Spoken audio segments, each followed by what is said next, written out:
At Dundee's Centre for Anatomy and Human Identification, the History Cold Case team prepares for an astonishing new case. The archaeologists have asked us to come in and assist on some of the cases. It's the one that nobody else solved. It's the one that's your challenge. Can you make a difference?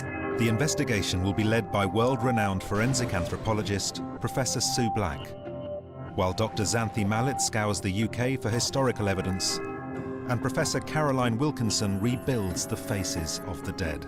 I've got a team that is of world-renowned reputation. This case will take the team back nearly 2,000 years to a time of invasion and great upheaval in Britain. Today's case, which is Roman Baldock. Oh my goodness me. There's a female found buried with 3 babies. This is an unprecedented archaeological find.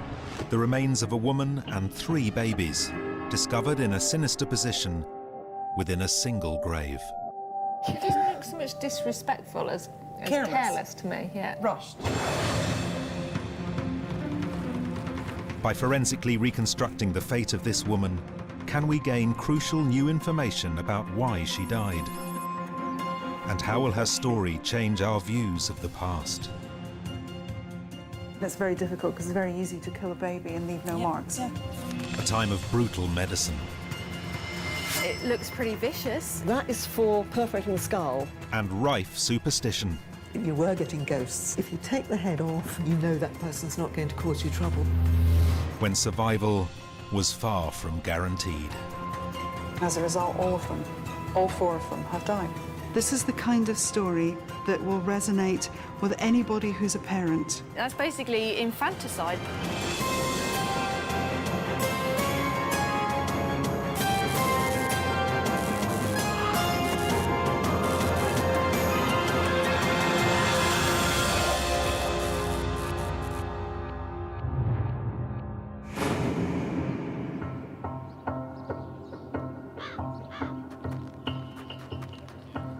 The History Cold Case team has come to Baldock, a Hertfordshire commuter town with a hidden past. They set up their mobile forensic lab on Clothall Common, where people have lived for over 5,000 years.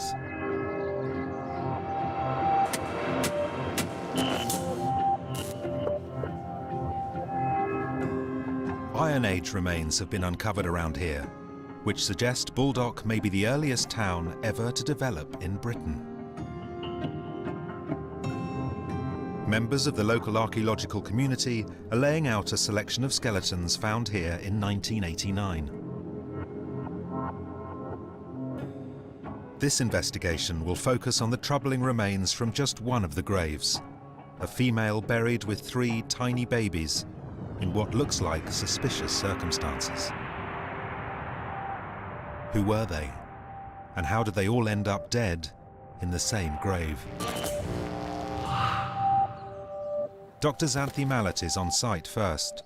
She meets archaeologist Keith Fitzpatrick Matthews, who supervised excavations of the area and called in the History Cold Case team. There's actually a late Roman cemetery under the tent. There's a temple over there, more burials over there. So we're really in a necropolis almost.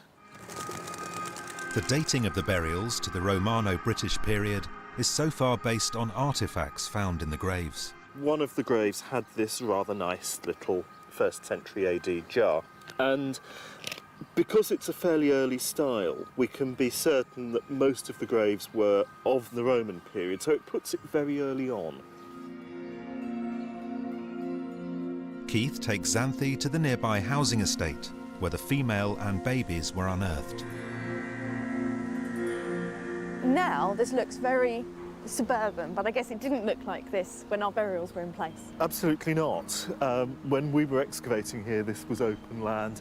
It had been farmland for centuries. This is an aerial photograph taken when it was still being farmed. The site of the burial is just there, which puts it underneath those garages opposite. So, we're really close. We are very close indeed. The archaeologists thought they were excavating the body of a man. Then the dig took an unusual turn. once we'd excavated his grave, it became apparent there was another grave underneath. Oh. And beneath his head and shoulders were the head and shoulders of the woman Right. who was lying at right angles to him. That's where things started to get really interesting, because once we were uncovering her head and upper chest, that's when the first baby turned up. As the dig continued, it became clear there was a second, then a third set of infant remains in the grave with the woman. Finding 3 babies together in a grave this old was an unprecedented discovery. Professor Sue Black flies in from Dundee HQ to see the remains for herself. They're hoping the bones will provide answers as to whether this is a 2,000-year-old natural tragedy or in fact something more sinister. Sue immediately notices that the skeletons appear to be remarkably intact, which is promising. They're very good condition. They begin their analysis on the first of the 2 boxes containing the remains have a of the look. woman. Ooh. Okay. Christmas. Who knows what It's we'll like find? opening Christmas parcels. Yes, it's definitely a lady. Look at that. It's very feminine. My goodness. Gradually, they start to build her physical profile. Oh, it's a very short tibia. That's very short. We'll have to see how tall she would have been. So with the tib, we're talking, it's coming in at 31. So 31, it's coming just short of 5 foot. So it's coming into the sort of 4 foot 11 sort of range. So very short. So S1 and S2 are fused. So we're over the 20s barrier. We're probably up into the 30s barrier, but you know. teeny weeny legs. Apart from that, no pathologies or traumas to. Very feminine mention. pelvis though. So we're happy female, Yeah. happy adult, young Yeah. adult. A woman, only 4'11" tall, in her mid to late 30s, with no obvious cause of death.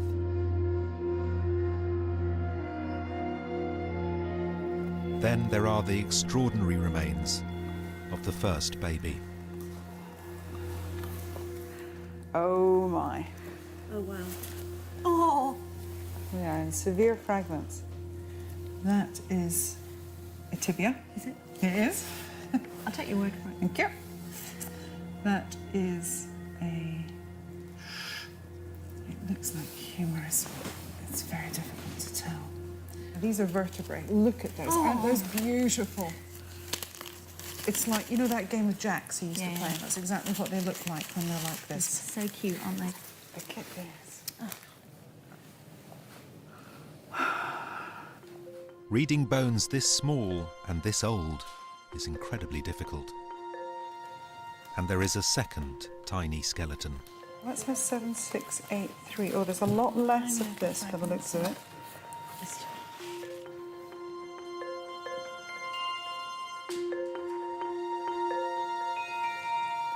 And then the third, recovered from the same grave. Oh, now this one's much better preservation. Look at that. Relatively good condition. Pretty good actually. I have to say the recovery is just amazing, fantastic. isn't it? First century.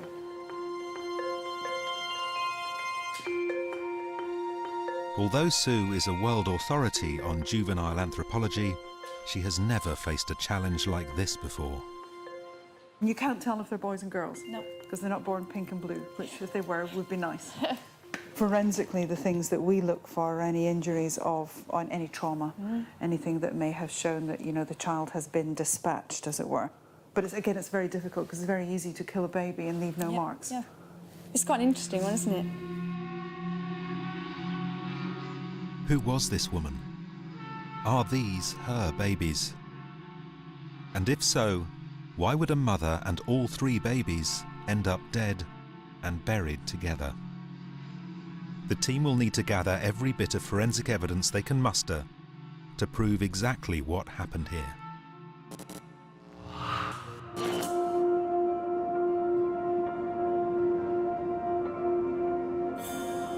Scientific testing gets immediately underway in the mobile lab.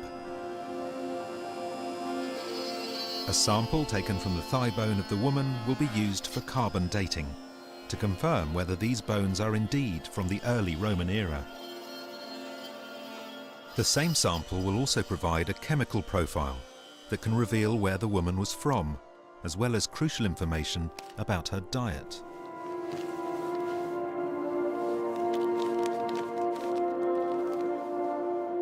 And adult and baby bones are also sent for DNA testing. The only way we're ever going to really know whether these individuals are related is if we can extract any DNA. They're in a good condition, but they're not in a perfect condition. So I think we have to be realistic that it's possible we might not get DNA samples from them. But if we do, confirming that the DNA of all 3 babies matches would be fantastic. Matching it to what we think is a female skeleton would be even better. Alongside rebuilding the woman's face, this battery of tests will help create a profile of her in life that will be crucial in cracking this mysterious case. There are so many questions to be answered in this case. Who was she? Why was she buried in that way?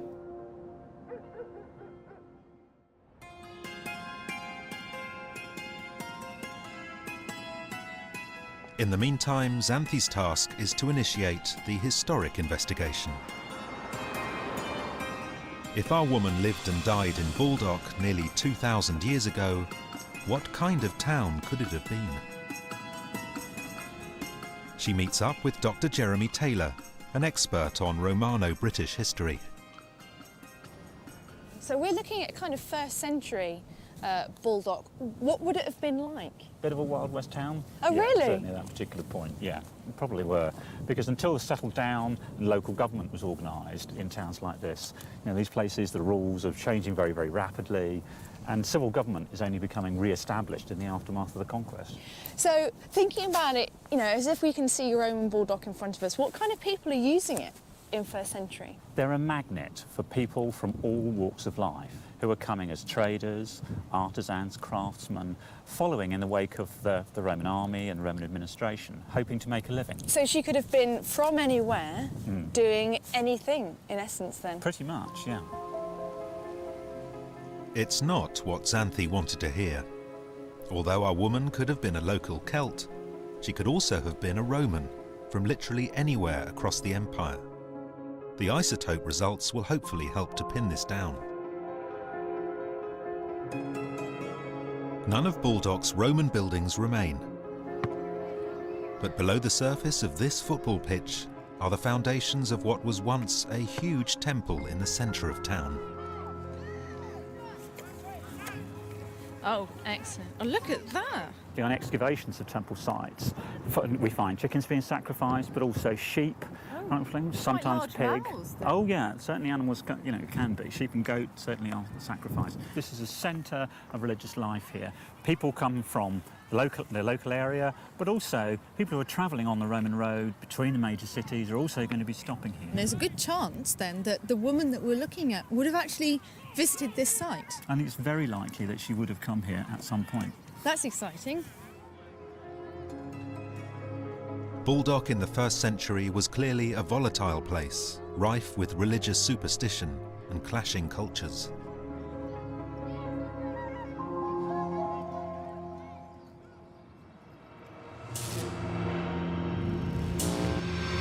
Could the new Roman cult religions that increasingly dominated this area after the conquest in 43 AD have played a role in how our woman and the infants lived and died? First, the team needs to find out whether she even lived during this period.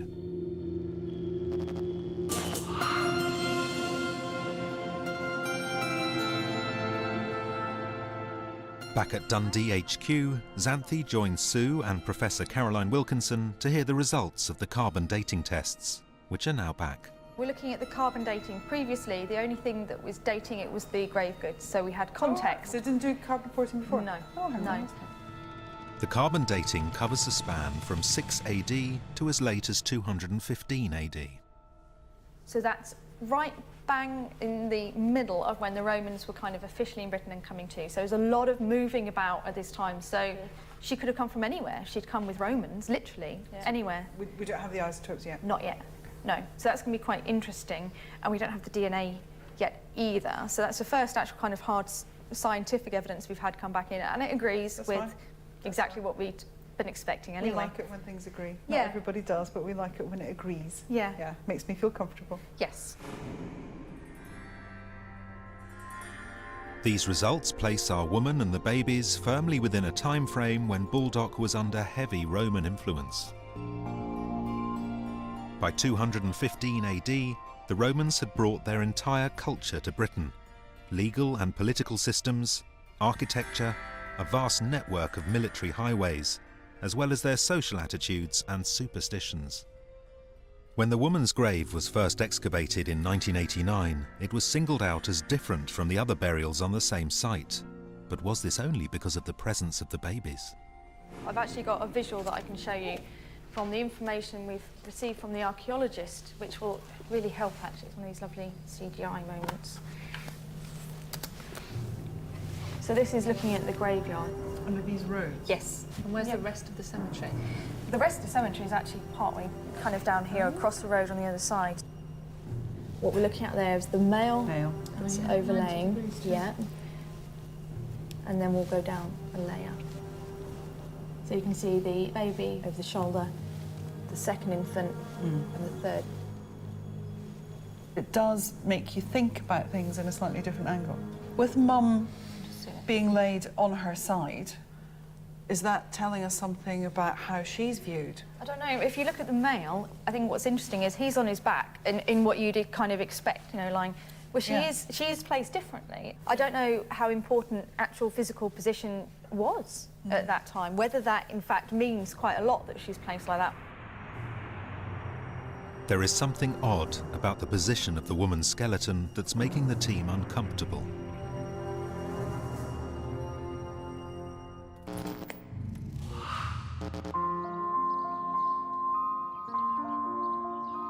Xanthi returns to Baldock to discuss the burial site in more detail with archaeologist Keith. So we're going to have a look at some of the images now, aren't we, from the actual grave? Yes. I'm quite looking forward to seeing these. I think they're going to Yes. be quite intriguing. So there she is, Oh, right. laid out in the grave. This looks unusual to me by the fact that I would expect, you correct me if I'm wrong, just to be lying on her back. It is relatively unusual, both in terms of where it is in the cemetery and in terms of the way that the body was laid out in the grave. OK, where it was in the cemetery, why was that unusual? We're on the edge, almost on her own, not quite, but it's very much a peripheral position within the cemetery. She's also been laid on her right side. There aren't any in precisely this position. This is a one-off. Is there a kind of a descriptor for this? Because of her unusual position, we would tend, as archaeologists, to describe this as a deviant burial. Not meaning that there's anything deviant about her as a person, but that as a burial, it falls outside the statistical norms. So literally unusual, that's all. Unusual, and socially perhaps a bit unacceptable. Why was she not given a normal burial? Was she herself judged to be deviant? And if so, why? I don't know if you can make out up there. Oh, That's the baby by the right shoulder. I can just see it in there. In a deeply superstitious society, could it have been that she was somehow deemed responsible for the death of the babies, which might explain why they were all buried together? That's sad, isn't it? It's very, very sad.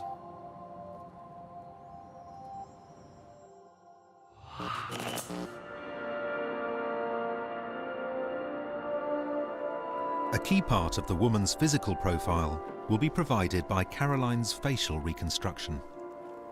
Quite a strong brow for a woman. And the good news is we've got some nasal bones, which means that we can predict how much her nose projects.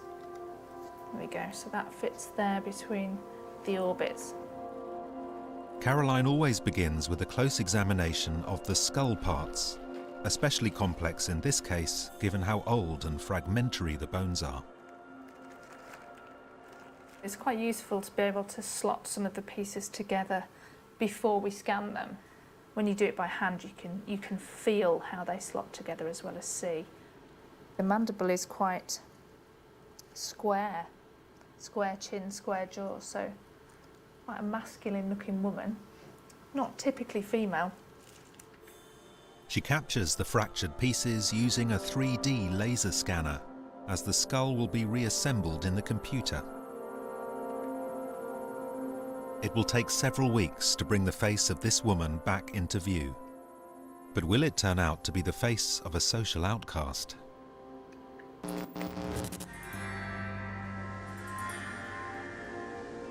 The suggestion is that this woman is dealt with almost as if she's a deviant in some way. Is that supporting the suggestion that perhaps they're outsiders? The whole thing just smacks of a bit of disrespect. And I guess in today's society, I don't quite understand why that should be.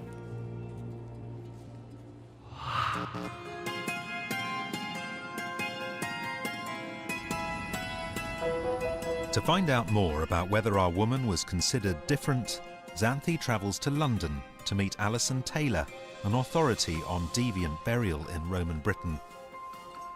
Hi. Hi. Can you tell me a little bit about deviant burials and what that means I'm presuming she's Roman period anyway. Right, yeah. Looking at what we call the deviant burial, might have been someone that they were a bit worried about. Worried about? Somebody who they may think the spirit would have walked and caused damage, somebody who was a bit outside the normal so something for some reason. So somebody whose ghost you might fear for some reason, maybe just because that person was very unfortunate. And Alison knows of some bizarre attempts to stop people coming back from the dead. This one looks a bit odd. Yeah. This one has her legs are resting on a horse's head. I wondered what that was.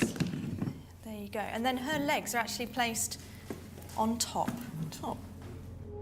But Alison believes deviant burials from Romano-British times took two main forms. The first, decapitation.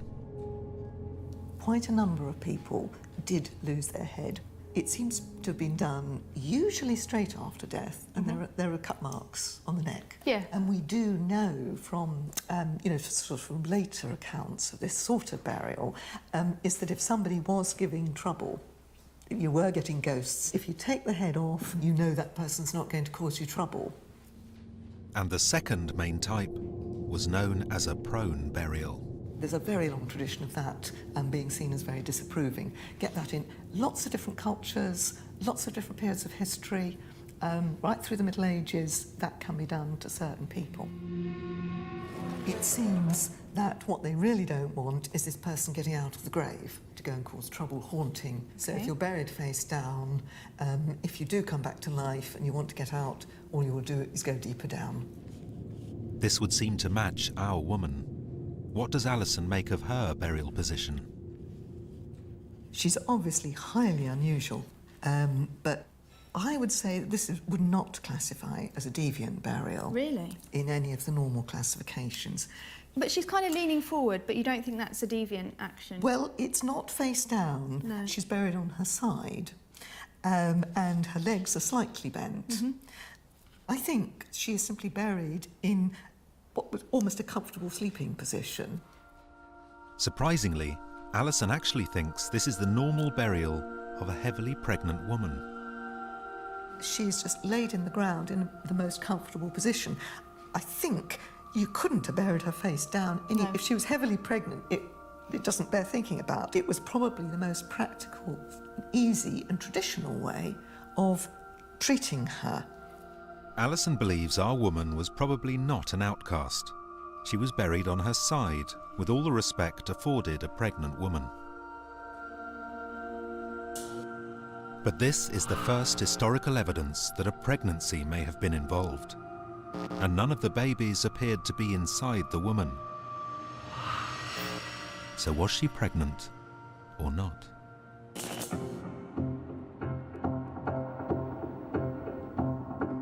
Back in Dundee, Sue looks for clarification from the bones.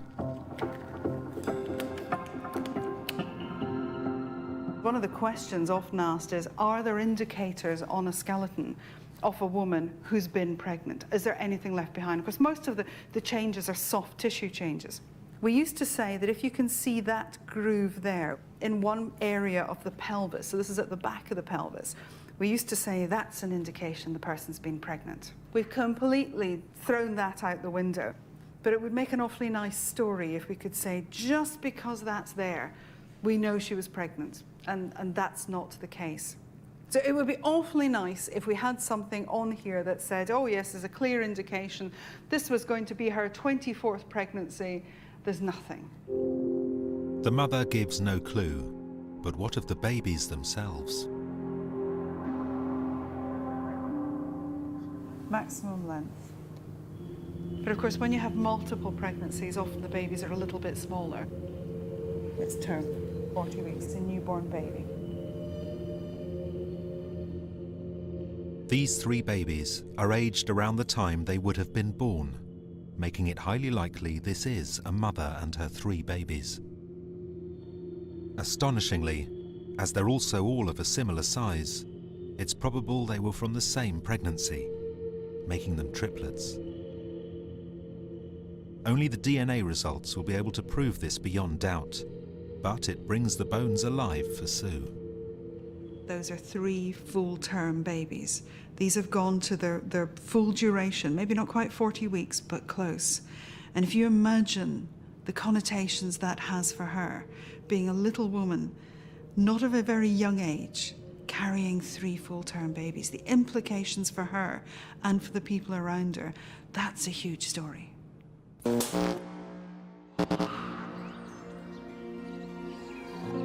It's a crucial turn in the investigation. This could be the oldest archaeological evidence of triplets ever discovered. To find out more, the team must now shift its focus and view this as a multiple pregnancy. Only 1 in 80 pregnancies is with twins, and only 1 in 8,000 is with triplets. In ancient Rome, successful multiple births surviving to adulthood were generally seen as a good omen and became part of mythology, like the twins Romulus and Remus who founded Rome. And there was even a heroic set of legendary triplets, the Herati, known as the champions of Rome.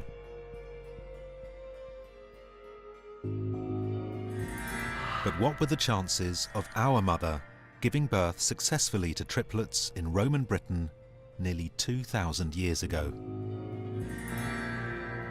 How were women treated in difficult childbirths in that time? How did they deal with that? What was the mechanism? What was the medical background available to help her? Was there anything, or was she just on her own?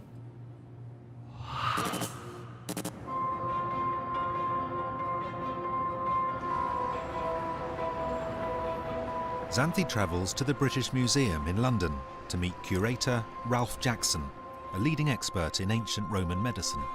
Wow. What kind of level of understanding do they have of the anatomy? Well, this quite good in the kind of harder parts, but not too good in deep inside, in the profound and softer parts. So more superficial anatomy, they were quite bones and superficial anatomy, simply because there was no dissection of human cadavers. This was not routinely done. So internal anatomy was patchily understood. Ralph has a wide array of surgical tools used during Roman times.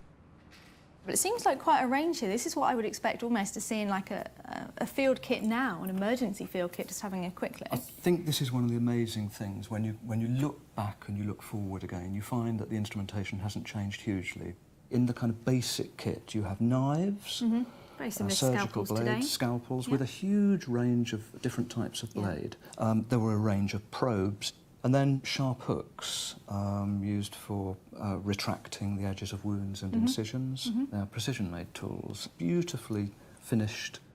Some instruments would even combine the practical with the divine. Over here, a folding handle for a drill includes the sort of mortal side, if you like. It's a precision tool, but at the end there is a bit of decoration. It's a snake head And why would you find a snake head on the end of a drill? It's because the snake was the creature of Asclepius. Asclepius was a great overarching healing god, and if you put his creature on the end of your tool, both the operator and the patient would feel reassured. This is a real combination. It is a real combination of divine and mortal healing. This toolkit, is this a medic's toolkit or is this a midwife's toolkit? And was there any difference? I suppose there was a difference. It is a medical kit. It's a basic kit of surgical tools used for all of the routine surgery. The midwives certainly could have had instrumentation, because although midwives, by definition, tended to look after women expecting babies, they also were expected to have knowledge of other aspects of medicine, and that included surgery. Our pregnant woman in Roman Baldock could have had surprisingly advanced medical care available to her. We had people who came to Britain with written texts that talked about medicine, and some of those will have been connected to childbirth. So we can't deny the possibility of knowledge of classical medicine, the texts, the techniques in Roman Britain, and not just in Roman Britain, but in Roman Baldock. Yet something went terribly wrong. All 3 babies, along with their mother, were in the grave together. Why?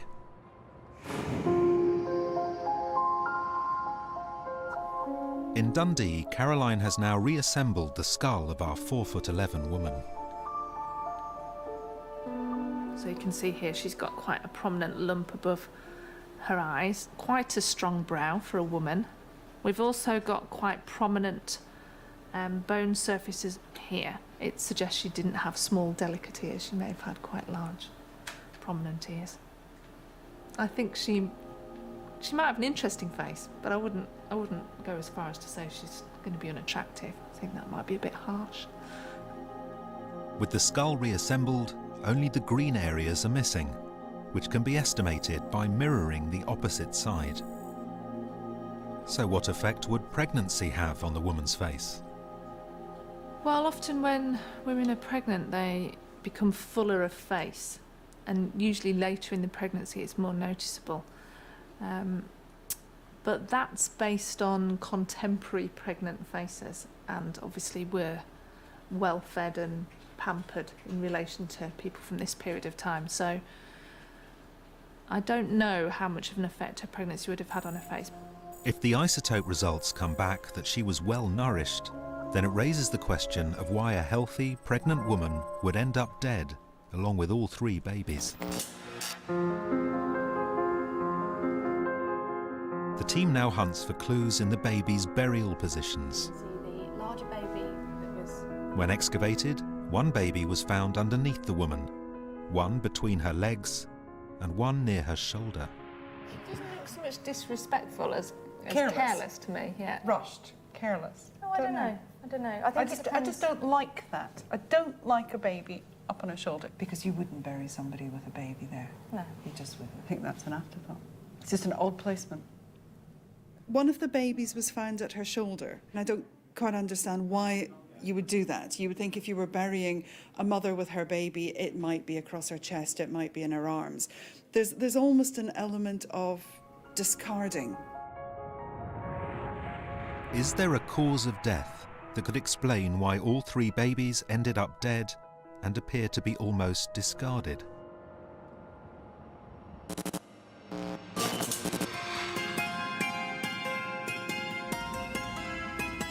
Xanthi goes to the Royal College of Obstetricians and Gynecologists in London to meet Dr. Helen King, an expert in Roman birthing and childcare. Helen. Hello. Helen offers a shocking possibility for what may have happened to the babies. In Roman terms, there was a ceremony after birth where the father of the child had to pick the child up from the ground. If he did that, it indicated the child was worth the rearing, is how they put it. So the father decided yes. how the baby was treated? Absolutely, and whether it's exposed or not. This kind of idea of exposing a child, what's that?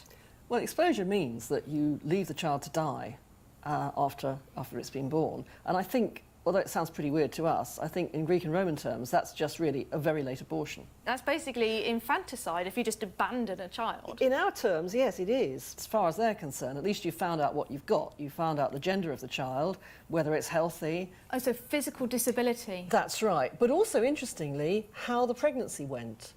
And if the pregnancy was a healthy one, then that's more likely that the child's worth rearing.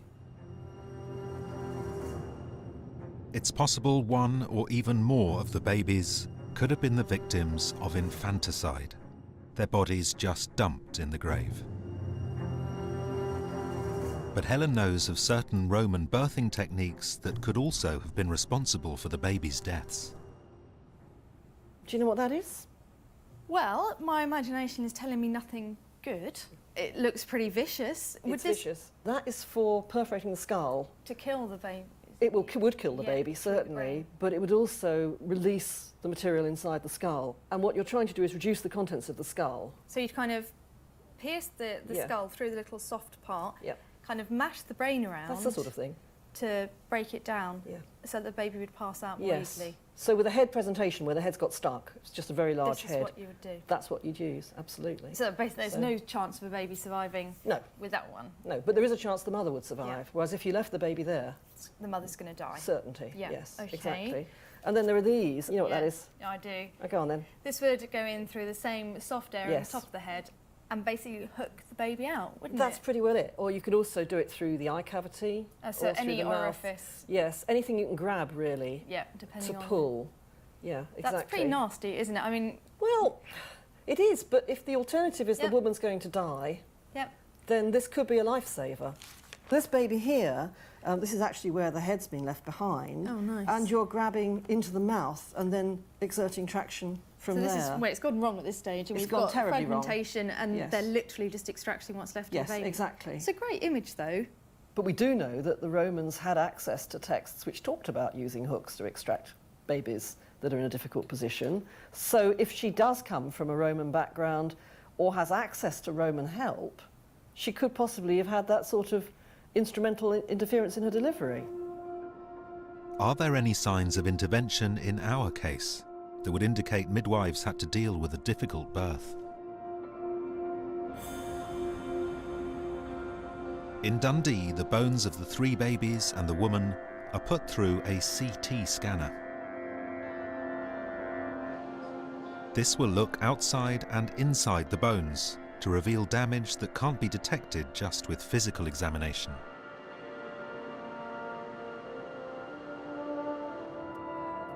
Sue then analyses the results with her colleague, Ruse.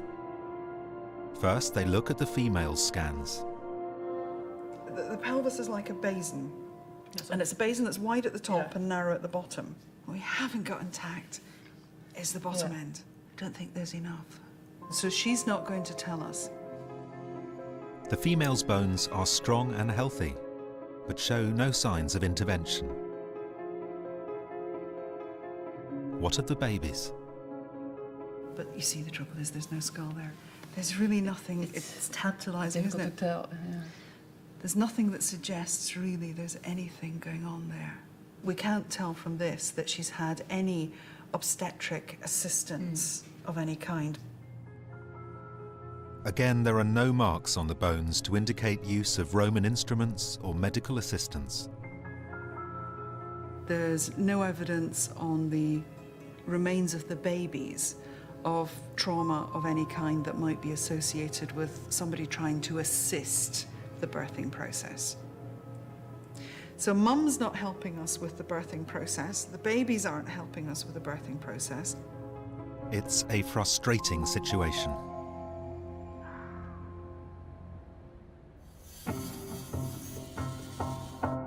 But can the woman's remains help to shed light on this in another way?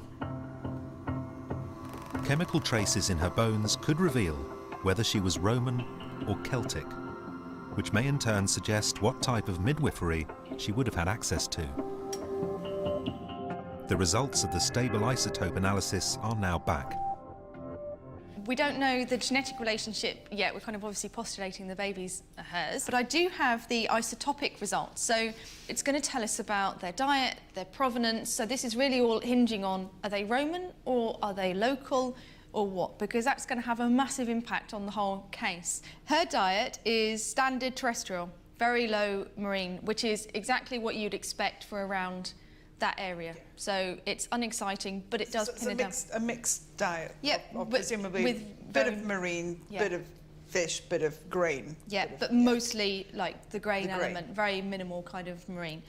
In terms of where she came from, geographical banding is looking at southern England and through to the central western area. Again, it corresponds with Bulldog. So in terms of diet and provenancing, she's local. If our woman was from a local tribe without access to Roman medicine, it was far more likely she would have had to try and give birth without intervention.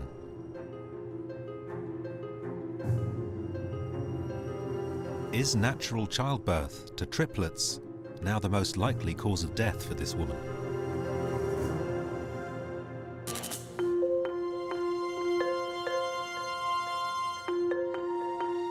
To find out just how dangerous it is to try and give birth to triplets naturally, Xanthi goes to Queen Charlotte's Maternity Hospital in London, which deals with more multiple births than anywhere else in the country. Hi, Xanthi. Nice to meet you. She meets Chief Obstetrician Dr. Sailesh Kumar.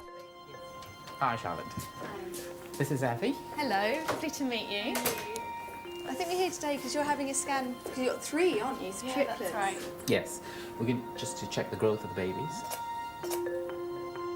Dr. Kumar is performing a health check on Mother Charlotte, heavily pregnant with her own triplets.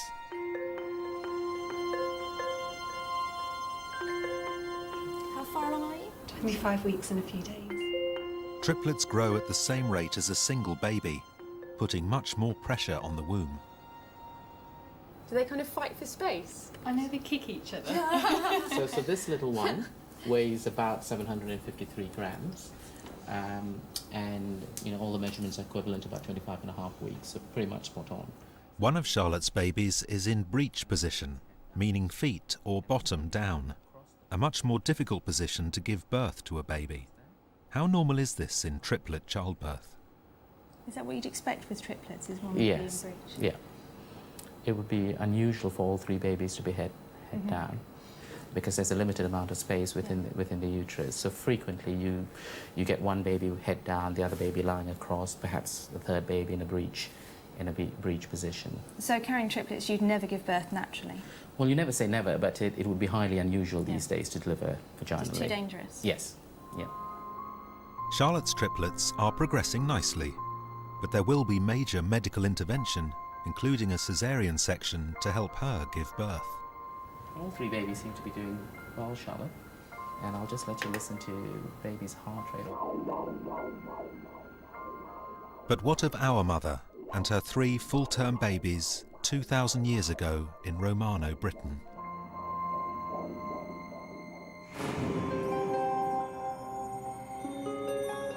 In Dundee, Sue has gone back to the bones for one final examination. One of the babies becoming stuck in the birth canal, known as breech position, is the biggest threat to life in triple births.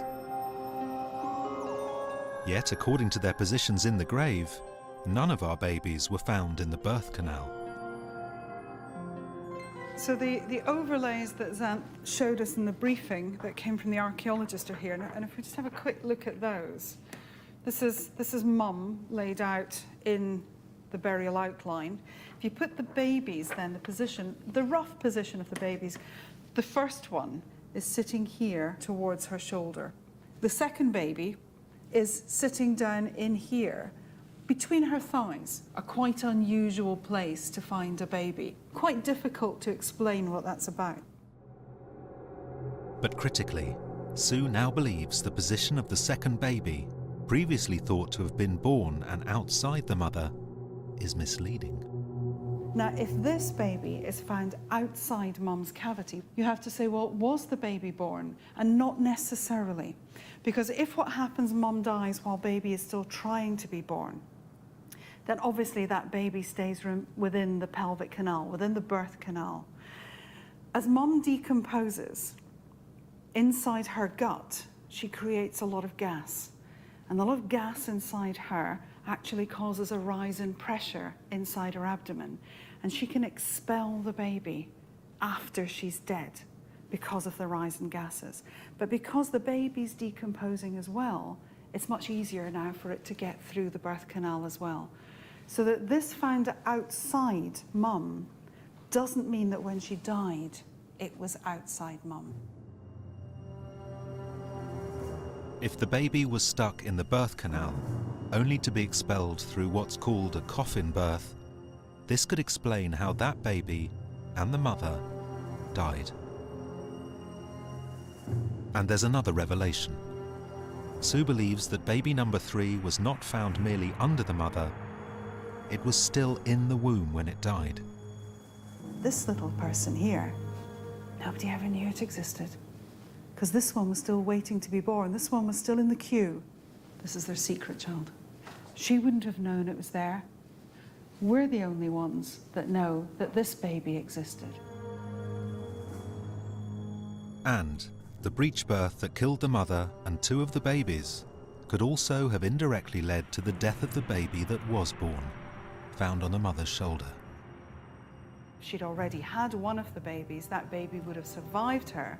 But of course, if there isn't anyone to feed that baby, then that could have been an extra problem. But also babies who aren't with mum are in a very, very dangerous position. Even if this baby was born alive, without its mother, perhaps the odds were against its survival, which might explain why it too ended up in the grave along with its siblings.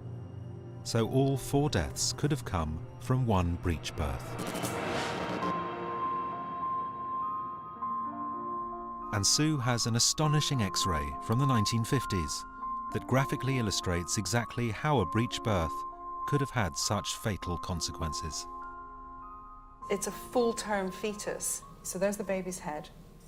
There's the baby's vertebral column coming down there. There's its leg, or one of its legs, sitting up there with a foot up here. Babies don't bend well in the middle, they really don't. That width isn't going to go through there. There's no space in there. And there isn't, and that's just with one that's gone to full term. Now you imagine you've given birth to one already, head down and off it's gone. You've still got this one in here in this kind of a position, and there's a third one in line still waiting to come out. Well, she's not going to do it. So that she's going to spend 2-3 days in labour, desperately trying to push out, getting weaker and weaker the whole time, and eventually she's going to die. And as a result, all of them, all 4 of them, have died. It's a tragic scenario. But until the DNA shows beyond doubt that the babies actually belong to the woman, it remains unproven.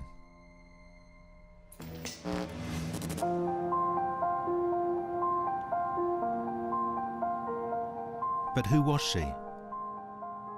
The isotope results have already shown the woman grew up in the local region. So if she was from a Celtic tribe, what were the likely circumstances of the pregnancy?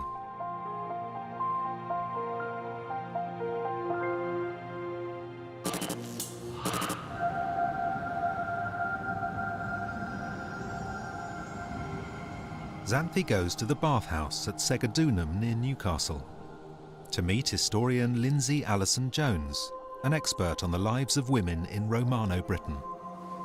The tribe local to Baldock were called the Catabalani, and there is evidence of how women from this tribe may have lived, including a surprising array of birth control options.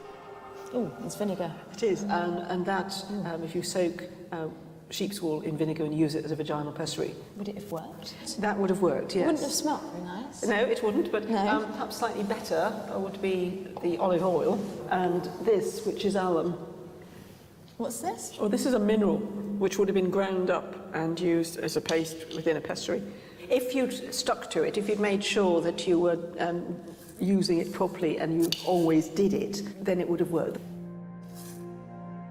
According to Lindsay, these techniques and the fact that our woman was in her late 30s make her pregnancy unlikely to be a mistake. Do you think the woman in Baldock would have been married then? Oh yes, most people would have been married. Celtic law saw a marriage between a man and a woman as a partnership, and that they would go through life as life partners. That's very romantic, isn't it? You kind of imagine they would have had loads of children and running around everywhere. No, what is very interesting about life in Roman Britain is that the evidence suggests that they are controlling the size of their families, and most families are having just 2, max 3 children. Would it have been a shock, do you think, because she's that much older to be a mother? It is quite late to be having children in the Roman period, and it may be that this is the result of a second marriage, because second marriages were quite common. But who might she have been married to? Surprisingly, Lindsay thinks it could have been the man buried just above her. The fact that they're actually one on top of the other at right angles and very closely aligned, I suspect, suggests that this is her husband who knows exactly where his wife is buried and wants to be with her. So it wouldn't have been an accident that somebody would have been buried above her? I don't think it was, no. It's a real surprise. Was this man her husband and the father of the children? For Sue, it's an intriguing possibility. Is he involved with her? Does he have any relationship to her at all? We don't know. But what we can do, if we're lucky, is get enough DNA out of that material that says, can we match DNA? And we're back to paternity testing again. Gosh, you know, we're in the news with paternity testing right now. So, you know, here we go, Roman paternity testing. Could he have been Dad? A bone sample from the male was also sent for DNA testing.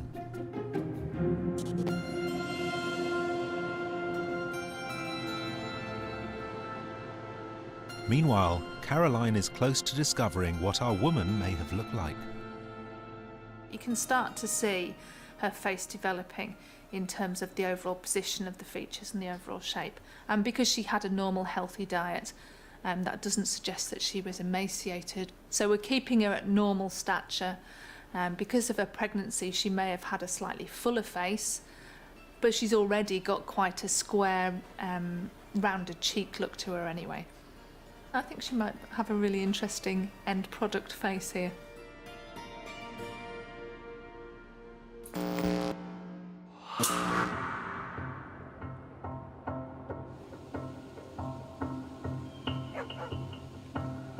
The case is now reaching a close, with only the key DNA results still to come. The team goes back to where the bones were found in Baldock to reveal the details of their investigation to the local community. Keen to hear their findings are those who originally excavated the site, experts who have assisted the team, and members of the local community.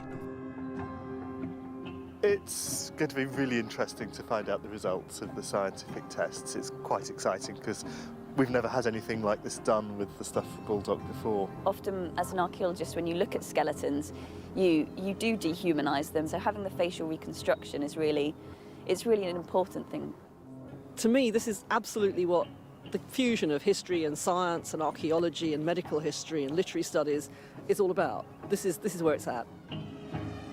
The nightmare scenario would be discovering that the mother isn't the mother of the triplets. Feel free, come and have a look. What you're looking at is special.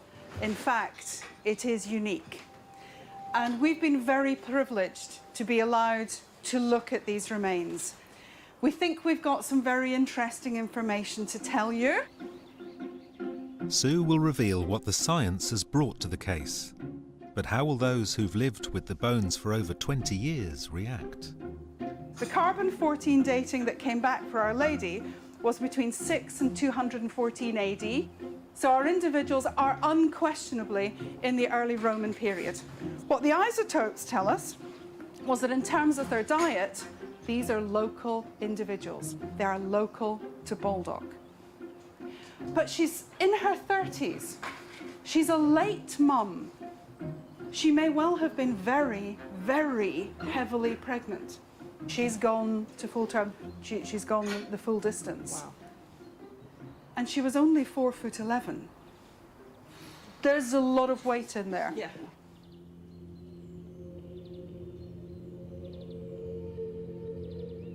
But what of the DNA?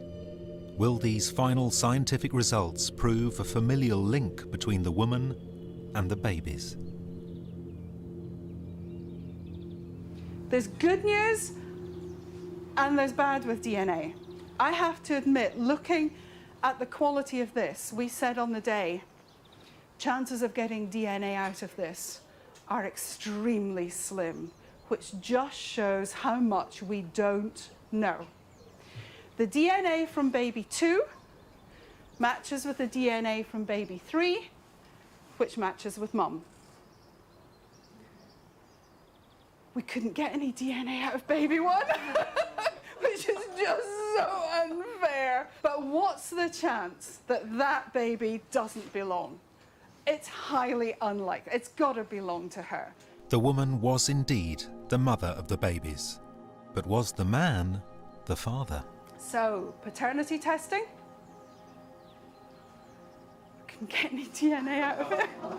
I'm so sorry. It's a remarkable story of a mother's struggle to give birth to triplets 2,000 years ago. It's about the journey that she has gone through in an event that most of us take for granted will result in something that is terribly happy and terribly natural and will be just fine at the end because that's what we're used to. Her story isn't quite as successful, but it is incredibly important. Finally, it falls to Caroline to reveal the mother's face.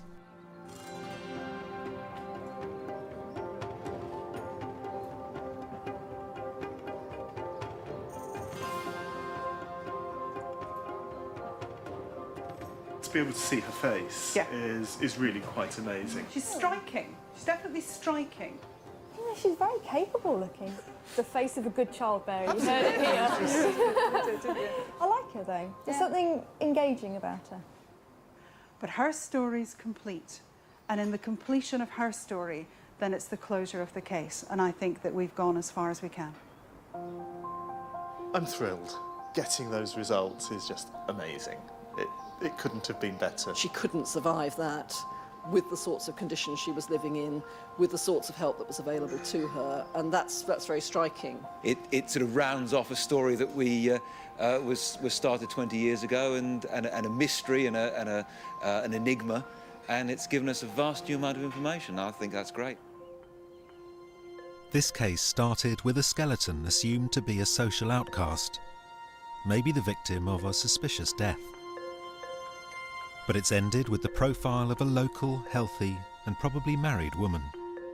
Strong enough to carry 3 babies to term, but in the end the victim of a simple human tragedy.